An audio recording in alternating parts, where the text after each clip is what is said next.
Zoom at 8. So thank you everybody for joining me. My name is Julie-Ann Peterson and I'm here every Tuesday night for Zoom at 8. I am a loan officer for Old Capital Lending. And we have been doing Zoom at 8 for 3.5 years. We've closed quite a few loans. I developed Zoom at 8 as an ecosystem to one of the education programs that didn't have a support system where it would feed the capital raisers capital for their deals. And so this was a way that new folks could kind of figure out how to do deals, how they could find the support system. So you can come to Zoom at 8 and find a bunch of your partners. You can find capital raisers, you can find capital, you can find equity, you can find debt, you can find attorneys, you can find insurance. Sometimes we've got insurance guys here. You can find cost segregation every week. We've got someone here who can talk about cost segregation, CPAs. So we've got a lot of people here. I call them my vendors who are here on a weekly basis to help you. You've got to build a team in this community that will, when you get a deal, that they will help you get it across. You're also going to need plumbers. You're going to need property managers.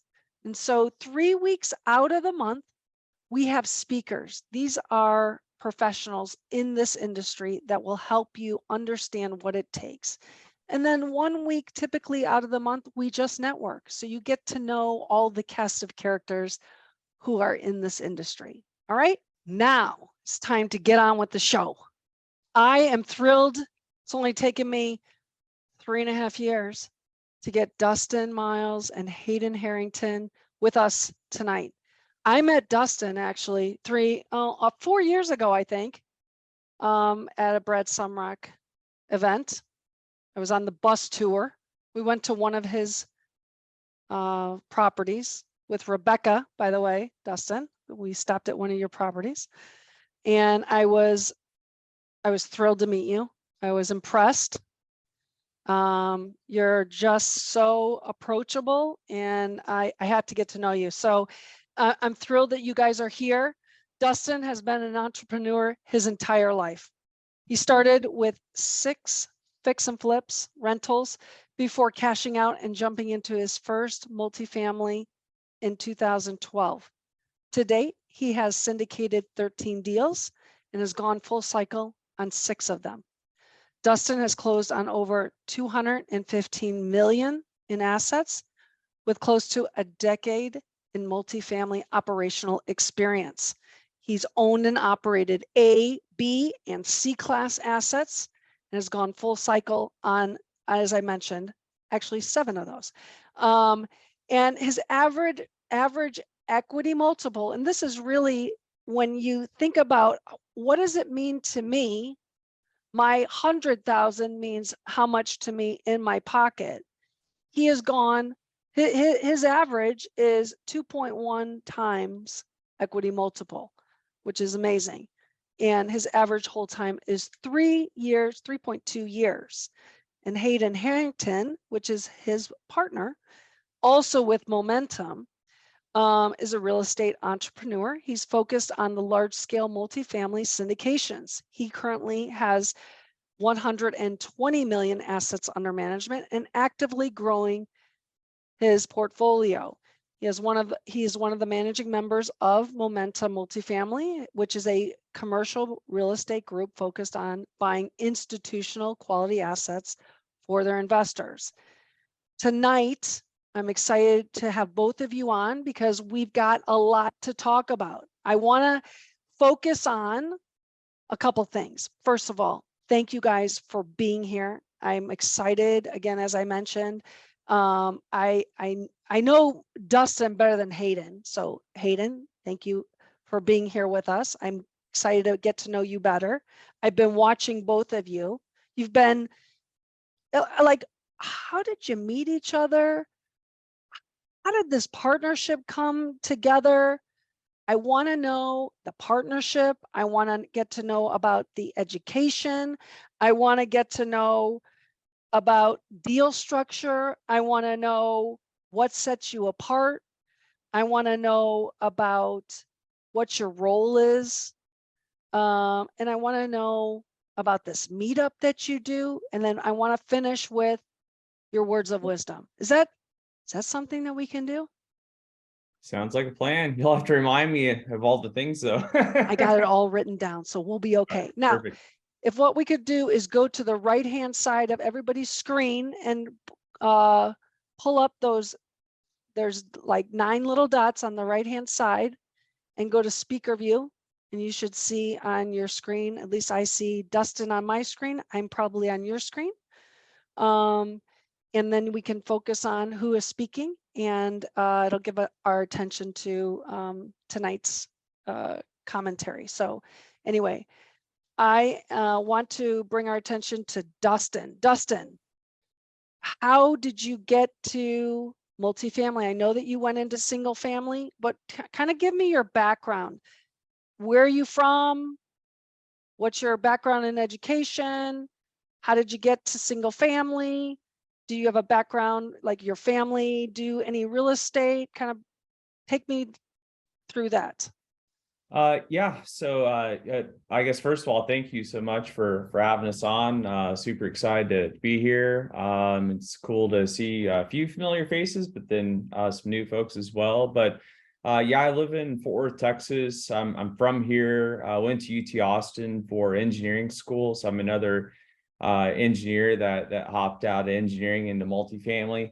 But yeah, I've always been pretty entrepreneurial. I had a candy business when I was a little kid. I was 8 years old. My bus driver called me the Candy Man, and yeah, so just kind of, and then I had an e-commerce business in college, and then kind of gotten into single family and was doing rentals and flips. I tried a bunch of different, I'm all about coaches and all that. So had tried a bunch of different, different types of coaching programs, gotten the Lifestyles Unlimited, met Brad Sumrock there, and then kind of jumped into multifamily from there. So, and I'm before that, actually, I've been friends with Kenny Wolf for a long time, before any real estate stuff. And so, kind of saw what he was doing, I was KP in his first deal and LP in his first deal. And then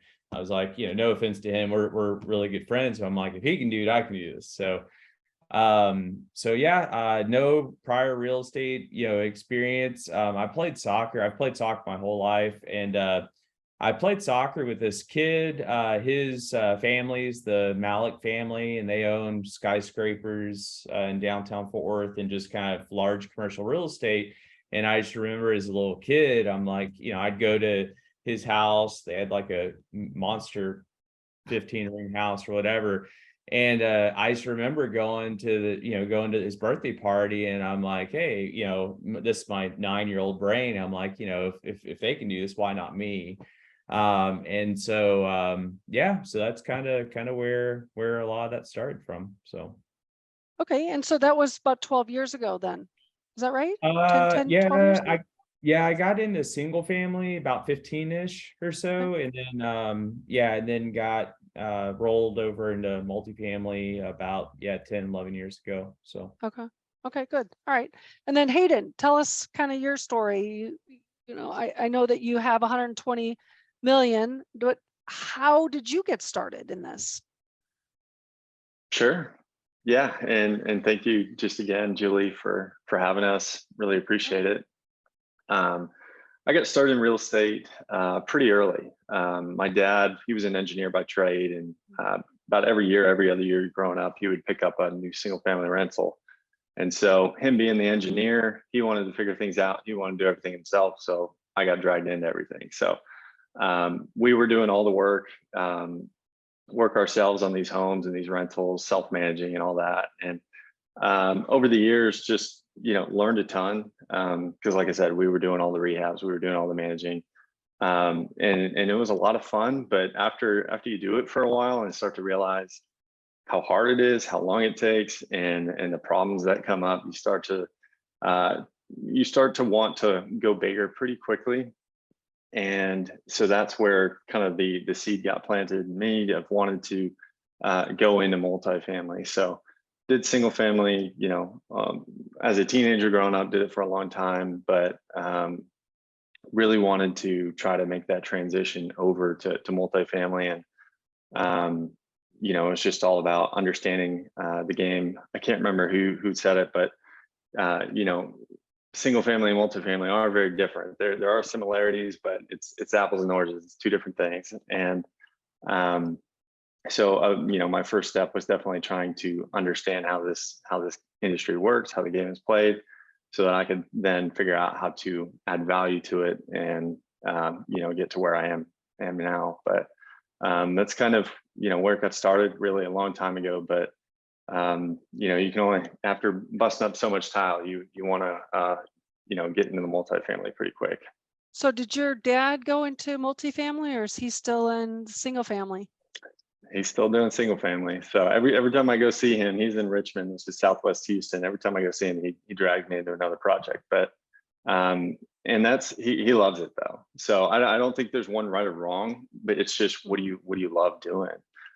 For me, I'm more interested in vision and creating teams and creating systems and processes, not physically doing all the labor. I've done it. It's fun. It's great to know how it works, but at the end of the day, have a little bit bigger goals. But for him, he loves doing it. He doesn't trust contractors. He wants to do it all himself, figure it all out. He's got all the tools.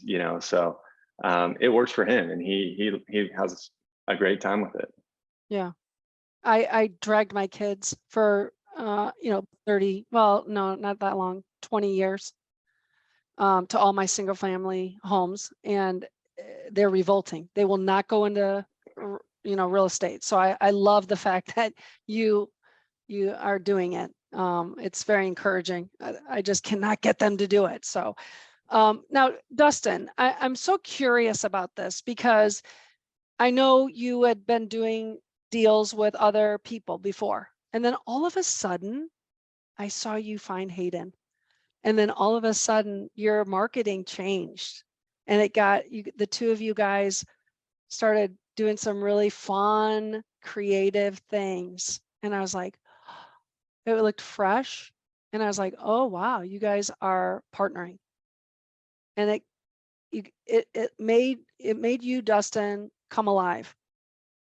I'm curious what that process was for you, because I hadn't seen you, Dustin, partnering and be out there in the world with your partners before, with like you are with Hayden. So what was it? And maybe it's just me not, looking for Dustin. Did you make this big change? Or kind of walk me through that.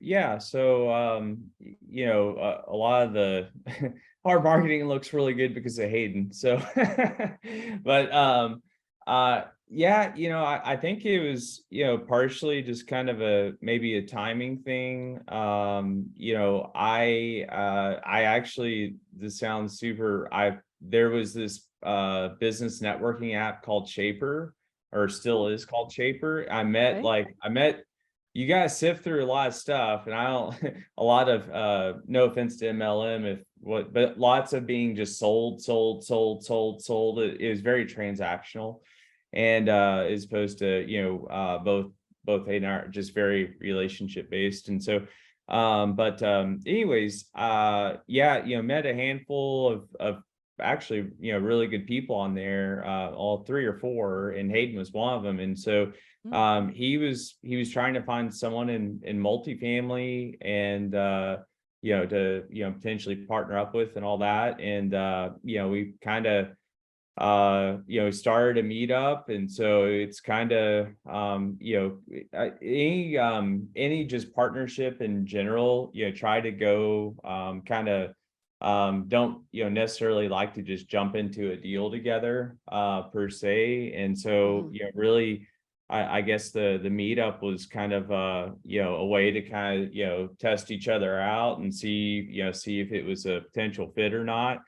Yeah, I'll tell you that so we started a meetup, and it's a little slow going. The first two meetups, our first one, we had like torrential rains, and we of course and we still had like 30 people show up though. I think it's because we had free food. Otherwise no people aren't showing up. But anyways, but yeah, just we started growing the meetup, and on a regular basis we had 100 people plus at the meetups. And again, I think having free food probably helped a lot. But yeah, and then I think really one of the biggest kind of tests, because I mean, if you look at social media, all the deals are it's rainbows and unicorns, Yes.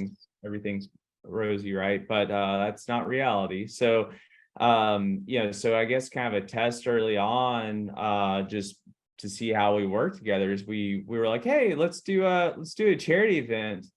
And charity events, it's real. I've never done one before. It's really hard. And it's a lot of pressure because you want to try and raise a lot of money for that, for that charity. And like lots of people are looking at you. So lots of pressure. I mean, we had whatever I forgot the person that what Hayden was that called, An auctioneer. yeah, we had an auctioneer. Like, I mean, we went full out, and I thought we did pretty well. We raised, I think it was $9,000 or so for the Wow. charity. But it was a lot of work, and we had to go get free stuff and from vendors and get people to help pay. And anyways, so it was a lot of work, but a lot of pressures. That almost felt like a deal. Yeah. It's almost like a test You for survived that. You yeah, figured, yeah. hey, So I can get along with him to do that. yeah. So So how long ago was that? was actually well, we first met 4 years ago, actually. And then we did the charity event right at 3 years ago. It was right before it was right before COVID. COVID and all that. Okay. So yep. So partnerships, because I really want to, talk about those. I had a tough time in a partnership, and a lot of people know I had a partner that I vetted for 4 years, and they were putting money in their pocket. Oh. Yeah, that's illegal. I don't, Yeah. in case you didn't know. Um, you just never know who you're working with. Not that we want to talk bad about Hayden, and you don't want to talk bad about Dustin. But a lot of people say, just do one deal. Just do one deal, do two names, do one deal, make, don't, make a company. You guys made a company. Did you guys test drive it as two companies first and then do another deal? Or did you say, okay, we're momentum? Yeah, I think it was honestly, I think the test drive was the the meetup and the charity event and all that. And then I don't want to speak for Hayden, but kind of it was a lot of work. uh, and so I mean, we had Michael Becker come speak, and we had different people and all that. But so I mean, that would I guess for at least on my end, I don't want to speak for Hayden, that was kind of the test drive, and I wasn't actively like looking out for oh, let's do this will be a good test, Yeah. that wasn't necessarily the thought. But kind of afterwards, at least for me, I was like, oh, that was hard, and that's not too different from a deal. So Yeah. yeah, I don't know, I How about guess you, hand Hayden? over to Hayden. What do you say, Hayden? Yeah. So the process of Dustin and I first starting work together in that first deal was 2 years. So we had a lot of time. We had a lot of experience working together prior to doing that first deal. Even back when we started the meetup, it was kind of that separate but together. Again, trying to understand how we work, who they are, if we want to continue this meetup and continue this relationship. So for a while there, it was a little bit of separate but together. And as we did the meetup groups, we started looking at deals together. We started talking to brokers and lenders and insurance brokers, all these people, and started to solidify the partnership closer and closer together. In March of 2020, we had our first offer accepted after working together for over a year, and then COVID hits, and we're like, you got to be kidding me. So, we had numerous occasions where we were put under stress, and I mean, when you're looking and seeing people all around you doing deals too, and you're not, that's tough, especially for somebody new starting out. So, the charity event, losing out on a deal, dealing with the pandemic, months and months of work. So there was a lot of opportunities to really test each other's character. And I think that benefit us in the long term big time, because a lot of people will say, hey, yeah, let's just test out a partnership in one deal. And we saw this on numerous occasions where people would come together real quick and then go away real quick. So that's not something I was interested in. I know Dustin's very similar character to myself, and both really value long-term relationships. Again, this is some of the information that we uncovered working together. So that's why I think that meetup serves so many great purposes, not only as a platform to really, my goal was to present Dustin as the authority figure, and start to get our names out there a little bit more, to develop a pool of equity that we could tap into when that deal eventually came. But also it allowed us to build our vendors listing. So just like you had mentioned at the beginning, we had sponsors, we had lenders, we had insurance brokers, we had a title company, and these are all people that we were turning to when we were underwriting deals, and started to understand, hey, are these people we want to work with? Our general contractor, for instance, he came to our second meetup, and he's doing all the rehab on all our properties right now. So interesting. So the people that came to you guys found vendors that way. That's very interesting. Yeah, absolutely. I mean, it was a great tool for a lot of different reasons. So I'm curious, you guys, who does what on the team? Where do you have complementing skills? Do you have separate skills? What do you? Hayden, you do a lot of the marketing. That's your skill set. What else do you do? I really like being boots on the ground. So I've been in Dallas for about the past 10 years, but I'm actually moving back to Houston at the end of this month. That's where I'm at right now. But with my experience with my dad rehabbing homes and actually dealing with projects, I really love that. I've got a great relationship with our general contractor. I officed with him in Dallas for the last couple of years, so know his whole team, all his subs really, really well. Love getting out on site with management, and so that's a big piece of what I'm really interested in, and moving down to Houston where all our assets are. It's just a really good fit and good role for me. Okay, Dustin, what do you do? What's your roles? Besides looking, good for the team, right? Hayden's got, I think, better hair than I do, but yeah, I don't know. I like chasing deals. I do like the kind of the asset management part.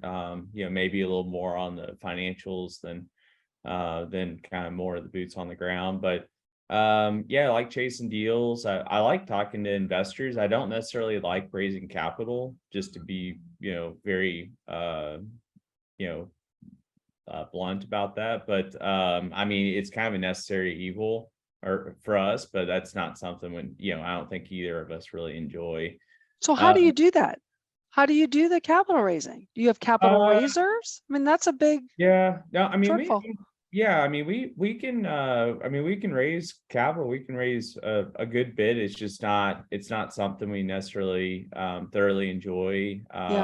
We do like putting on these types of events that similar to your event, and yeah, just, we want to, have a good time, really just try to, there's a lot of focus. I think both of us, we're focusing on, especially right now, operations, and just really trying to make sure we're taking care of our staff, making sure that, there's no, there's no, just kinks in the chain or whatever.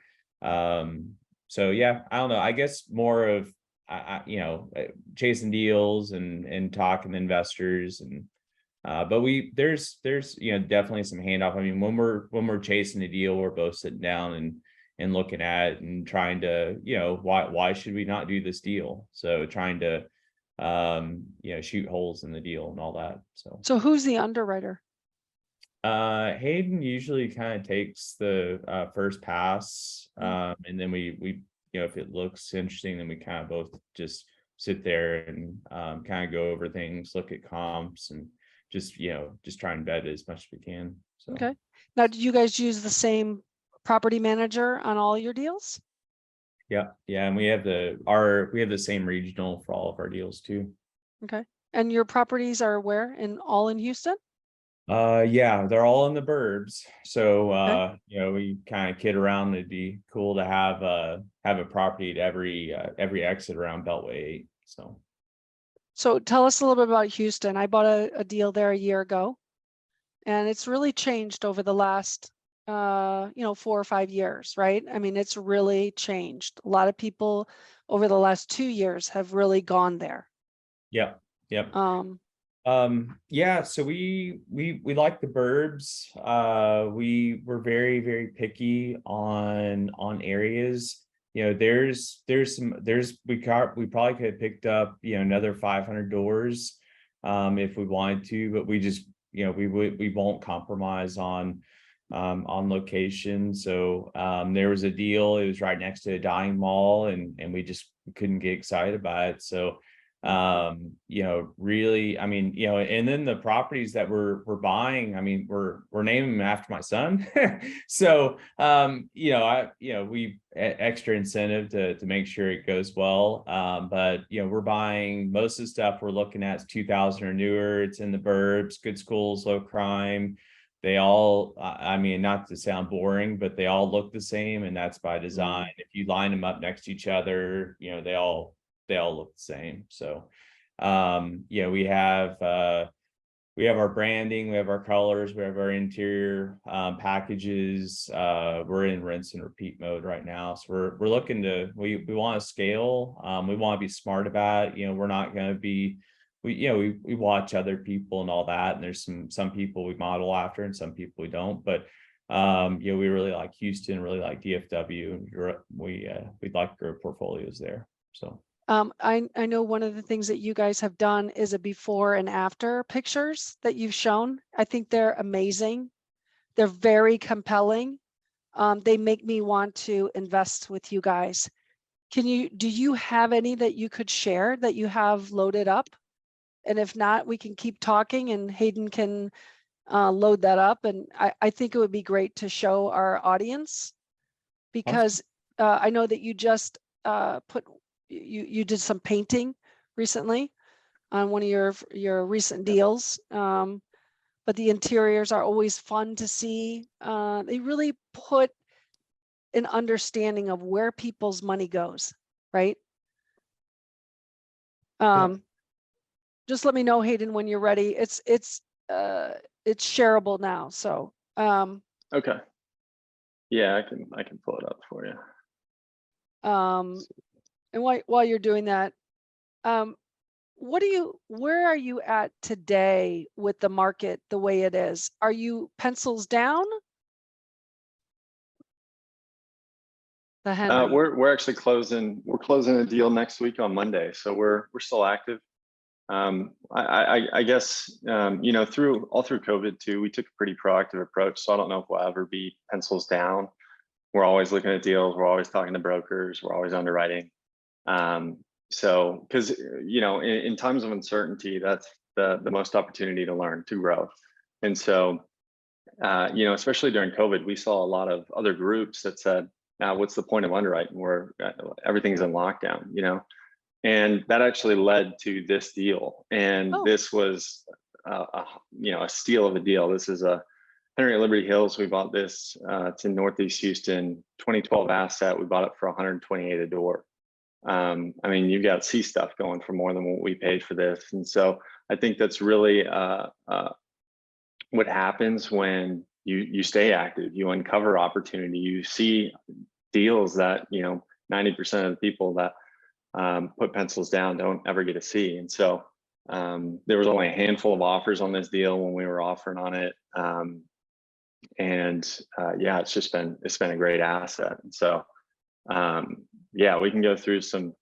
This is the before. It was everything in the mid 2000s. They painted everything beige, and so we wanted to freshen it up a little bit. So this is our Henry color scheme, like Dustin mentioned. A big part of our business plan is rinse and repeat. We want to make things as easy as possible to roll out as soon as we close on an asset, because time is money. Time is everything here. How quickly can you turn units? How quickly can you upgrade the property and raise those rents? So speed is everything. So all of our properties, and we'll show you the Henry and Deerbrook, one of our other assets, and it looks very similar, and that's why. So this is Deerbrook before. This is a 2007 build, 360 unit in Humble, Texas. So again, Northeast Houston, right by the airport. Never been painted.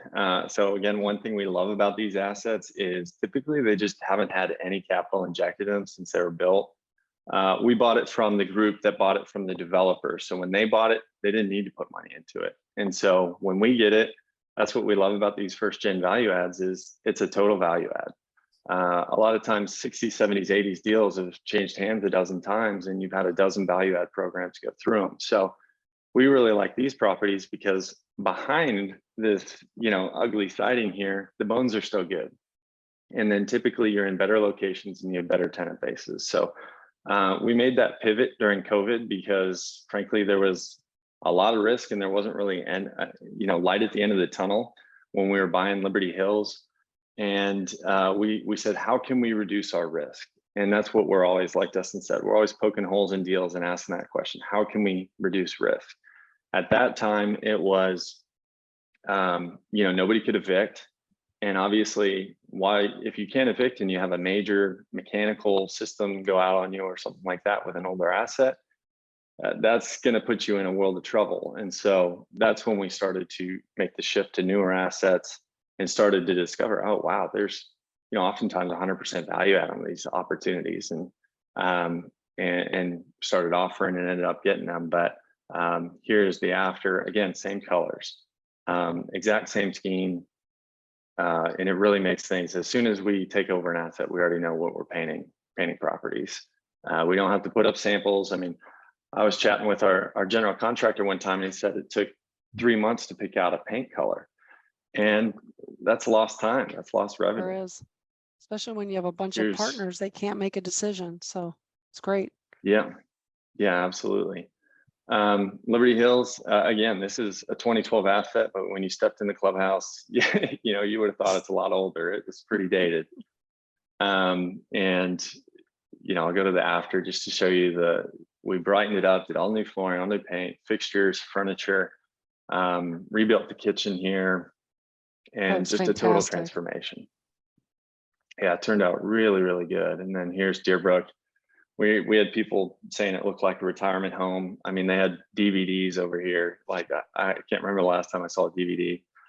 And so really, really dated. I mean, you got burnt out lights. It just looked terrible. It's not very inviting. Like you have to go through these exit doors to tour somebody. It just wasn't a good flow. And this is what people are greeted as they walk through the door. And so that's a lot about what we're thinking of too, is what's the experience if I'm a tenant, if I'm a prospect.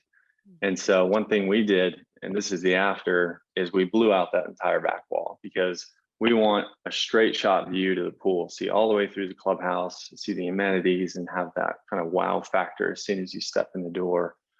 And then as you'll notice here too, the floors and the paint is all the same. So and the furniture, actually, it's the same supplier of furniture. So again, like the exterior, we use all the same vendors, we use all the same materials for the interiors. We mix it up a little bit, so it's there's some variation from asset to asset. But again, we want to eliminate as much guesswork as we possibly can, so that as soon as we take over these properties, we're hitting the ground running. We've got our designer, we got our contractor, we got all the people, our photographer, that we can turn to schedule and to get these renovations started. Looks fantastic. Yeah, thank you. Yeah, we're excited. Awesome. Thank you. I'm so It's, glad you showed us those. That's a real treat. I love it. All right. We're coming to the end of our conversation here. So your pencils are still working, which is awesome. What are you finding? Are you finding deals work? Are you doing some assumptions? Are you thinking about bridge? You're not doing bridge. I hope not. But what are you doing? We're looking at, there's not a ton of deal flow, Yeah. just to be honest, but there are a few deals that we're looking at. Some, we'll look and see, what sort of debt options are most, applicable to that deal. We are looking at an assumption deal, which obviously makes a whole lot of sense now. We've closed, as of Monday, this coming Monday, we will have closed 2 deals this year. Don't necessarily like spending a lot of money on caps, but we've been buying low caps. They're expensive, but whenever we're dealing, especially with other people's money and all that, we get super conservative. And so that's a way for us to kind of take risk off the table. Will we, will some of that be a waste of money? I don't know. The other method that, there's lots of ways to skin the cat. Another way could have been we buy a high cap, and then just, whatever money we would spend on a cap, we just put in a bank account.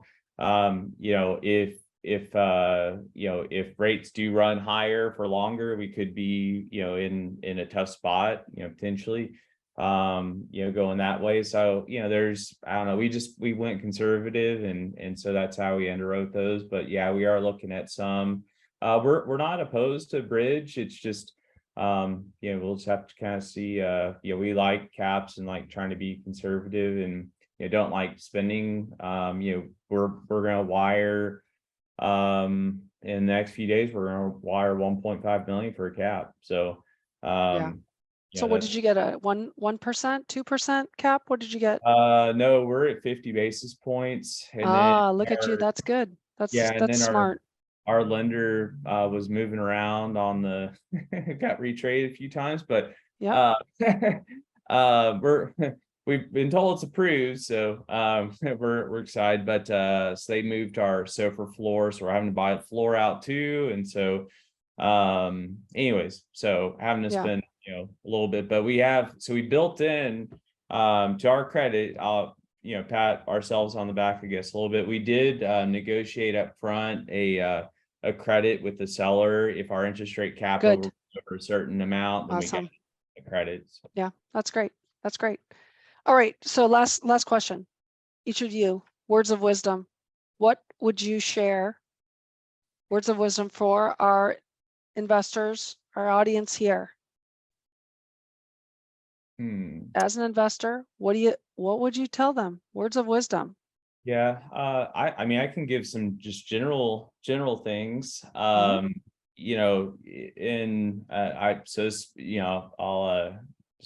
try to be short. So I tell my son, there's only 3 things you can control in life, and it's your attitude, your effort, and how you treat people. And so really focus a lot on that, and really just in general. I know Hayden and I talk a lot about kind of checking our egos. Now I don't think really we have much of an ego, but everybody's got at least something. So just checking egos at the door. Just in general, we're just we're excited about the future, and we, in our minds, we take care of our take care of our staff, take care of our tenants, and everything else will fall into place. Fantastic. Love it. Hayden, what do you have to say for us? Words of wisdom. Yeah, I just say be patient and just keep putting forth effort. You know, those are multifamily is a hot commodity. Like it's very competitive, and so even if you're experienced, it's going to be very, very difficult. I can't tell you, especially under normal conditions where we were offering on properties and had 30, 40 offers, and it comes down to one person wins that. So I just say be patient. Sorry, my dog's. Just be patient and put forth effort. It took 2 years to get the first one. I know Dustin, I think it took a while too. But just keep believing in yourself, surround yourself with good people, and it'll work out. I love it. That's great. Somebody wanted to get a hold of you for your meetup. How would they go about doing that? Dustin, Hayden? Yeah, if I'll put my LinkedIn stuff in there. If they just want to reach out, we can kind of connect from there. And then our website's just momentummultifamily.com. So yeah, happy to help any way we can. Happy to, you know, jump on a call. Yeah, just appreciate you having us. So Well, your meetup is a lot of fun. Thank you for inviting me. It's always great to be part of that. You guys have a great energy and bring some wonderful people on. So I appreciate you guys staying with us tonight.